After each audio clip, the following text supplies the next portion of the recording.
आज spoken English का day कौन सा है? 12। आज हम लोग सीखने वाले हैं यूज ऑफ दिस। दिस का यूज सीखने वाले हैं, जिसका हिंदी में क्या होता है? यह। दिस का मतलब होता है यह। आज हम लोग सीखने वाले हैं कि कैसे दिस वाला सेंटेंस इंग्लिश में बनता है। जैसे कहना हो यह एक मार्कर है, चाहे हम लोग कहते हैं यह अच्छा है, यह बुरा है, यह राम है, यह श्याम है, यह आदमपुर है, ऐसा सेंटेंस बनाया जाता है ना। यह से यह पानी है, यह खुशी है, यह उदासी है, ऐसा बोला जाता है। यह से बहुत सारा सेंटेंस बनाया जाता है। तो कैसे यह का यूज किया जाता है इंग्लिश में, आज हम लोग सीखने वाले हैं। यहाँ पे उसका स्ट्रक्चर है। तो यह का यूज तीनों टेंस में किया जाता है। यह का यूज प्रेजेंट में, पास्ट में और फ्यूचर में। जैसे कहा जाए यह अच्छा है, तो यह अच्छा है तो प्रेजेंट में अच्छा है। अगर फ्यूचर के लिए कहे तो यह अच्छा होगा। अगर पास्ट के लिए कहना हो तो अच्छा था, यह अच्छा था। ठीक है, तो तीनों टेंस में सीखा जाएगा यह का यूज। स्ट्रक्चर यही काम करेगा तीनों टेंस के लिए। सबसे पहले लगेगा दिस, उसके बाद से इज। इज का प्रयोग कब किया जाएगा? जब प्रेजेंट के बारे में कहना हो, प्रेजेंट के बारे में। अच्छा, एक चीज़ और बतला दें कि दिस जो होता है वह सिंगुलर के लिए आता है, सिंगुलर सब्जेक्ट का काम करता है। दिस टेंस कोई भी हो, कौन सा सब्जेक्ट का काम करेगा? सिंगुलर। यानी इसके साथ हमेशा और हमेशा प्रेजेंट टेंस में इज ही लगेगा। क्या लगेगा? इज। और जब बीती हुई बातों को कहना हो तो दिस के साथ हमेशा वाज लगेगा। और फ्यूचर के लिए कहना हो तो हमेशा और हमेशा विल बी। शैल का यूज अब नहीं किया जा रहा है स्पोकन में। ठीक है, तो यहाँ लिखे हैं, हम डायरेक्ट लिखे हैं विल बी। समझ में आ गया? तो प्रेजेंट के बारे में कहना हो तो दिस इज का प्रयोग होगा। पास्ट के लिए कहना हो तो दिस वाज का प्रयोग होगा। और फ्यूचर के लिए कुछ भी कहना हो तो दिस विल बी का प्रयोग होगा। ठीक है, स्ट्रक्चर इस तरीके से है। दिस, उसके बाद इज लगाएंगे, नहीं तो वाज लगाएंगे, नहीं तो विल भी लगाएंगे। टेंस के अनुसार तीनों में से कोई एक ही लगेगा। उसके बाद से आर्टिकल में ए या एन लगेगा। इसका यूज बतलाना है, संख्या बतलाने के लिए किया जाता है। उसके बाद से क्या आएगा? नाउन आएगा। या उसके बाद से क्या आएगा? एडजेक्टिव आएगा। एडजेक्टिव का मतलब जैसे अच्छा, बुरा, क्या, विशेषण आएगा। या फिर अगर इतना नहीं आया, ये सब नहीं आया, तो आएगा आपका पीएन। पीएन का मतलब पर्सनल प्रोनाउन। पर्सनल प्रोनाउन में कौन सा प्रोनाउन?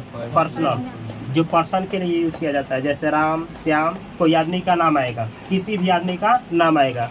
चाहे किसी आदमी का नाम आएगा, नहीं तो किसी देश का नाम आएगा, नहीं तो किसी गांव का नाम आएगा। मतलब पर्सनल प्रोनाउन यहाँ पे आएगा। ठीक है, यहाँ पे क्या आएगा? Personal pronoun.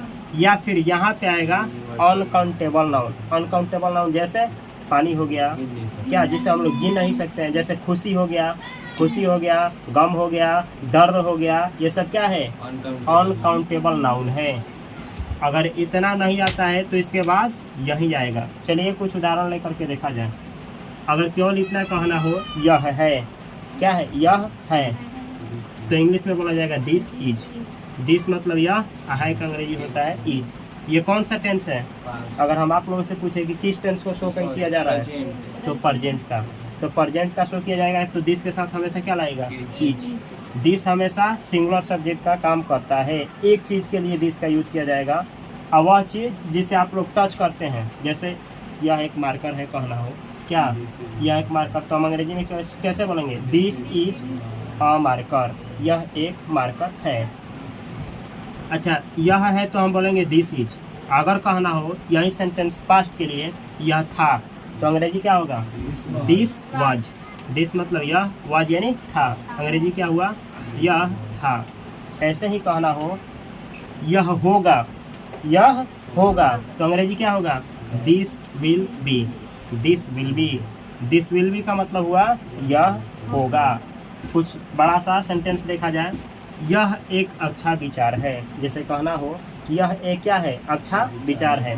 तो अंग्रेजी कैसे बनेगा? इस तरीके से, this is a good idea. This is का मतलब क्या हुआ? यह है।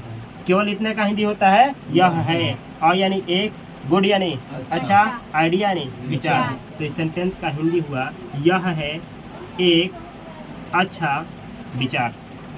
यह एक अच्छा विचार है, चाहे यह है एक अच्छा विचार। ठीक है, इस तरीके से सेंटेंस बनाया जाता है। यह कौन सा टेंस को शो कर रहा है? प्रेजेंट को, प्रेजेंट टाइम को शो कर रहा है। अगर इसी को पास्ट के लिए यूज किया जाए और कहना हो यह एक अच्छा विचार था, ठीक है, सेम सेंटेंस है लेकिन ये टेंस चेंज हो गया है, पास्ट के बारे में बात किया जा रहा है, तो क्या होगा? यह एक अच्छा विचार था, तो अंग्रेजी होगा this was a good idea. This was का मतलब होता है यह था, और यानी एक, गुड यानी अच्छा, आइडिया यानी विचार, तो हिंदी हुआ यह एक अच्छा विचार था, यह एक अच्छा विचार था। ठीक है, ऐसे ही कहना हो, किसी को फ्यूचर टेंस में बतलाना हो कि यह एक अच्छा विचार होगा, जैसे लिया जाता है ना, विचार किसी का लिया जाता है और उस पर काम किया जाए, अगर लगता है कि जो आदमी दिया है विचार यह क्या है? अच्छा है, और कहना हो कि यह विचार अच्छा होगा, मतलब इस पर काम किया जाए तो फ्यूचर के लिए क्या होगा? लाभदायक होगा। कहना हो यह एक अच्छा विचार होगा, तो अंग्रेजी कैसे बनेगा? इस तरह से, दिस विल बी, नहीं सेंटेंस गलत है, this will be a good idea, this will be a good idea. This will be मतलब होगा, यानी ये, गुड यानी अच्छा, आइडिया यानी विचार।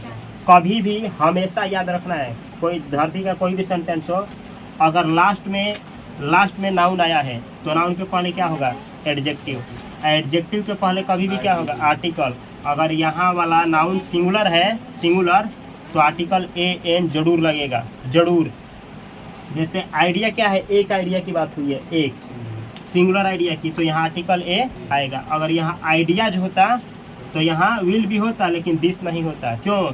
क्योंकि ये सब्जेक्ट क्या है? सिंगुलर है। तो अगर सब्जेक्ट सिंगुलर होता है तो वर्ब भी सिंगुलर होता है, तब नाउन भी सिंगुलर ही होता है। अगर सब्जेक्ट प्लूरल होता है तो वर्ब भी प्लूरल हो जाता है और नाउन भी प्लूरल हो जाता है। ठीक है, एक अगला उदाहरण देखा जाए, इस तरह से है, यह राम है। कोई जैसे कोई डेटा खोला जाए और उस पर राम होगा, कहना हो कि यह राम है, तो क्या बोला जाएगा? This is Ram, this is Ram. This is यानी यह है, राम यानी राम, हिंदी क्या हुआ? यह राम है। इसी तरीके से कहना हो यह श्याम है, दिस इज श्याम। इसी तरीके से कहना हो यह राहुल है, दिस इज राहुल। कोई भी नाम यहाँ पे प्रयोग किया जा सकता है। समझ में आया है ना? अगला सेंटेंस है, यह पानी है। अच्छा, ये जो राम है ये क्या है? नाउन में कौन सा नाउन है? Personal pronoun. पर्सनल प्रोनाउन का यहाँ प्रयोग किए हैं। ठीक है, दिस इज के वास्ते पीएन पर्सनल प्रोनाउन का यूज किए हैं। किसी भी आदमी या किसी भी जानवर का नाम को क्या बोला जाता है? Personal pronoun. ठीक है, यह राम है, दिस इज राम, यह राम है। अगला सेंटेंस है, यह पानी है, this is water. This is मतलब यह है, और जो चीज़ है उसको यहाँ पे लिखा जाएगा, चाहे बोला जाएगा दिस इज वाटर, मतलब यह पानी है। वाटर क्या है? तो यह है UN, अनकाउंटेबल नाउन, पानी को गिना नहीं जा सकता। इसी तरीके से हमको अगर कहना हो यह खुशी है, बोलेंगे दिस इज हैप्पीनेस। इन लोगों को हम पढ़ाए हैं, पीछे बतलाए हैं कि अनकाउंटेबल नाउन क्या होता है। अब्स्ट्रैक्ट नाउन का लिस्ट लिखवाए हैं, जिसमें NESS लगा होता है, उसे अब्स्ट्रैक्ट नाउन कहते हैं। ऐसा वर्ड जिसके लास्ट में NESS लगा हो उसे अब्स्ट्रैक्ट नाउन कहते हैं। हर एक अब्स्ट्रैक्ट नाउन अनकाउंटेबल नाउन का काम करता है। जैसे कहना हो कि यह खुशी है तो इंग्लिश में बोला जाएगा दिस इज हैप्पीनेस। अगर कहना हो कि यह उदासी है तो बोला जाएगा दिस इज सैडनेस। ठीक है, इसी तरीके से बहुत सारा सेंटेंस पहले बतलाया गया है। आगे देखा जाए, कुछ यहाँ पे बड़ा बड़ा सेंटेंस लिए हैं और आप लोग भी इसको बनाने में मदद करेंगे हमारा। ठीक है, यहाँ पे हम बोले यह एक दिल्ली में कर्मचारी है। कोई आदमी है, एक है, हमको कहना हो कि यह एक दिल्ली में कर्मचारी है। ठीक है, तो इंग्लिश में कैसे बोला जाएगा? This is a worker in Delhi. This is मतलब यह है, और यानी एक, वर्कर यानी कर्मचारी, इन यानी में, दिल्ली, दिल्ली यानी दिल्ली। इस तरीके से हिंदी ऐसे निकाला जाता है, यह एक कर्मचारी दिल्ली में है। यह एक कर्मचारी कहाँ है? दिल्ली में है। ठीक है, अगला सेंटेंस है जो कि आप लोग बनाएंगे, अगर गलत बनता है तो हम उसको सुधारेंगे। ठीक है, बोलिएगा लो, यह टेबल अच्छा है। यह टेबल अच्छा है, इंग्लिश क्या होगा? दिस इज मतलब यह है क्या? अच्छा, बोलिए लो, गुड। अच्छा, गुड। सही है। और क्या सेंटेंस सही है 100%? गलत है। क्यों गलत है? नाउन के पहले एडजेक्टिव आता है, एडजेक्टिव के पहले ए एन आता ही आता है। यहाँ पे लिखे हैं एडजेक्टिव आएगा, सॉरी यहाँ पे गलत लिखा गया है। यहाँ क्या रहेगा? बीच में रहेगा एडजेक्टिव, यहाँ पे रहेगा आप लोग का नाउन। स्ट्रक्चर ही गलत है, स्ट्रक्चर ही गलत है, पूरा नक्शा ही बदल गया। स्ट्रक्चर ही गलत है। सबसे पहले होगा आर्टिकल, उसके बीच में क्या होगा? नाउन आर्टिकल के बीच में रहेगा एडजेक्टिव। जैसे कि ये है दिस इज, यह है, ये एडजेक्टिव है, आइए ये नाउन है, तो यहाँ पे क्या लगेगा? Article a. इंग्लिश क्या होगा? This is a good table, यह एक अच्छा टेबल है। ठीक है, इसका इंग्लिश बताइए लो।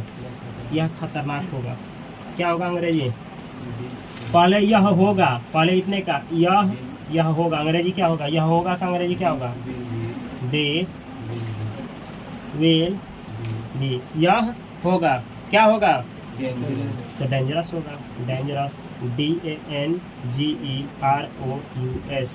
डेंजरस, यह डेंजरस होगा। अगर हमको इसी सेंटेंस को कहना हो यह अच्छा होगा, अंग्रेजी क्या होगा? बोलिए लो। दिस विल बी गुड, यह गुड होगा। ठीक है, इसका इंग्लिश क्या होगा? यह बहुत रोचक है, यह बहुत रोचक है। अंग्रेजी क्या होगा? दिस इज वेरी, वेरी मतलब बहुत, इंटरेस्टिंग, INTERESTING, इंग्लिश हुआ दिस इज वेरी इंटरेस्टिंग, यह बहुत अच्छा है, यह बहुत अच्छा है। जब भी कहना हो कि यह बहुत अच्छा है, इंग्लिश में बोला जाएगा दिस इज वेरी इंटरेस्टिंग। ठीक है, इसका इंग्लिश क्या होगा? यह आदमपुर है, आदमपुर एक गांव का नाम है, यह आदमपुर है। अंग्रेजी क्या होगा? बोला जाए this is Adampur, Adampur, this is Adampur. यहाँ पे आर्टिकल AN नहीं लगेगा। क्यों नहीं लगेगा? क्योंकि यह प्रॉपर नाउन है, प्रॉपर नाउन है, प्रॉपर नाउन। ठीक है, नाउन भी पढ़ाया जाएगा, एक एक करके पढ़ाएंगे, आयुष भी सिखलाएंगे। इसी सीरीज में सब कुछ मिलेगा। यह वह नहीं है, यह वह नहीं है, अंग्रेजी क्या होगा? यह वह नहीं है।